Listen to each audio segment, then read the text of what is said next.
Fala galera, tudo bem? Hoje mais uma aula pra gente, ainda no tema saúde individual e coletiva. Hoje a gente vai voltar na esperança de vida ao nascer, entender um pouquinho mais como que funciona esse dado. Bom, primeiro a gente vai falar de esperança. O que é esperança? Esperança é um sentimento de quem vê como possível a realização daquilo que deseja, confiança em coisa boa, fé. Eu tenho esperança, eu tenho uma confiança de que algo bom pode acontecer. Esperançar, né, é um verbo que significa almejar, sonhar, buscar, agir, ou seja, é contrário de esperar passivamente. Então, esperança é um sentimento e esperançar é buscar aquilo, é agir para que aquilo aconteça. Se eu estou com o sentimento de que alguma coisa boa possa acontecer, eu posso buscar essa coisa boa, eu posso sonhar com essa coisa boa, né? E não esperar simplesmente passivamente. Então, quando a gente fala de esperança de vida ao nascer, é a gente buscar uma qualidade de vida para que essa pessoa possa viver mais e melhor.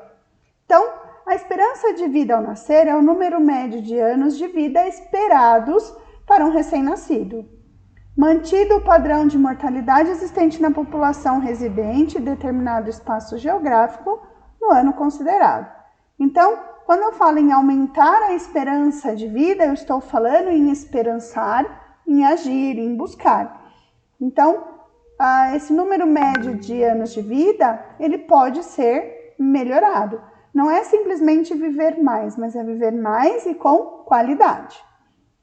A esperança de vida ao nascer, ela expressa o número médio de anos que se esperaria que um recém-nascido vivesse. Hoje no Brasil, a média está em torno dos 75 anos de vida. Então, é um número médio aí da população brasileira. Ele representa uma medida sintética da mortalidade, não estando afetada pelos efeitos da estrutura etária da população, como acontece com a taxa bruta de mortalidade. Bom, quando a gente fala, então, em medida sintética, a gente não está falando de uma medida exata, tá? Não é que todo mundo vai viver até os 75 anos. Isso vai depender de alguns fatores. O aumento da esperança de vida ao nascer sugere melhoria nas condições de vida e de saúde da população. Então, quanto melhor eu trato aquela população, melhor é a sobrevida dessa população. Então, mais anos vamos ver essa população.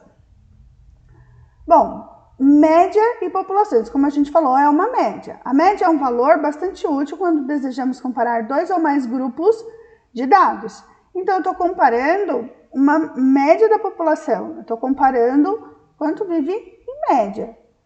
E normalmente a gente relaciona a expectativa de vida, a esperança de vida ao nascer, com a taxa de mortalidade infantil. Então, ela pode dar uma ideia de qual a tendência geral de um grupo quanto a certa medida. Para eu calcular a média, eu tenho a soma de todas as medidas dividida pelo número de medidas. Vamos fazer cálculos? Não, só para a gente entender como que essa média é gerada. Então, aqui, em 1940, a média, né, da população, da faixa etária, era de 45 anos e meio. A tendência, então, em 1950 caiu um pouquinho, em 1960 subiu, 70 foi subindo, em 2015 a nossa expectativa de vida está em torno dos 75 anos e meio. Qual é a tendência geral deste gráfico? A tendência é um aumento na expectativa de vida. Então, qual é a tendência do grupo brasileiro, dos cidadãos brasileiros? A tendência é aumentar essa esperança de vida ao nascer.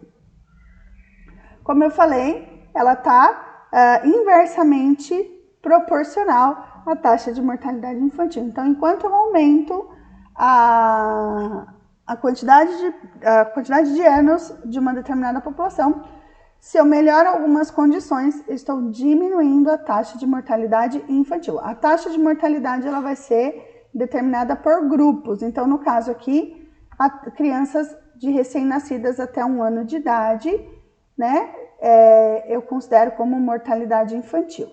Então, em 2000, eu tinha, em média, 26, 25, de 25 a 27,5 crianças para cada 1.000 crianças que nasciam vivas, em torno de 26 morriam.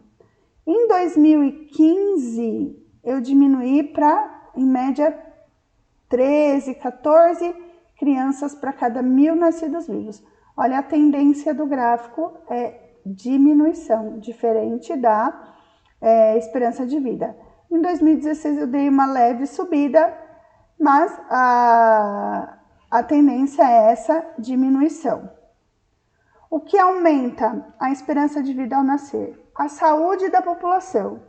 Então, se eu tenho acesso a serviços de saúde, se eu tenho métodos de diagnóstico mais modernos, se eu tenho medicamentos eficazes, eu aumento a saúde. Fora que, importantíssimo, a saúde da gestante e desse bebê.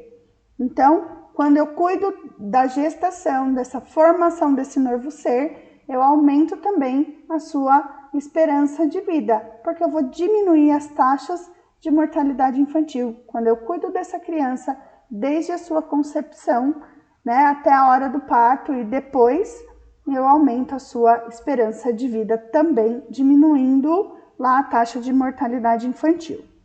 A educação, como a gente já falou também numa outra aula, quanto mais educada a população, né, quanto mais acesso e permanência nas escolas, melhor a sua qualidade de vida, aumento mais essa expectativa de vida. A situação socioeconômica de um país também é muito importante. A gente falou na outra aula sobre o índice de desenvolvimento humano, né? Falou sobre essas taxas, falou sobre o PIB brasileiro. Então, isso também vai influenciar. Quanto mais desenvolvido, quanto melhor distribuídas as rendas, aumenta mais a esperança de vida daquela população. A questão da criminalidade, a sociedade, o local onde a pessoa está inserida. Se tem um maior índice de criminalidade, principalmente de homicídios, eu vou ter uma diminuição nessa esperança de vida, né? Quanto mais jovens envolvidos nesse mundo, menor a sua esperança de vida. A poluição, o estresse, entre outros, também diminui a esperança de vida ao nascer de uma população. Espero que esse item tenha ficado entendido, espero que vocês tenham gostado. Se gostou, deixa o like, se inscreve no canal se ainda não é inscrito e até a próxima aula.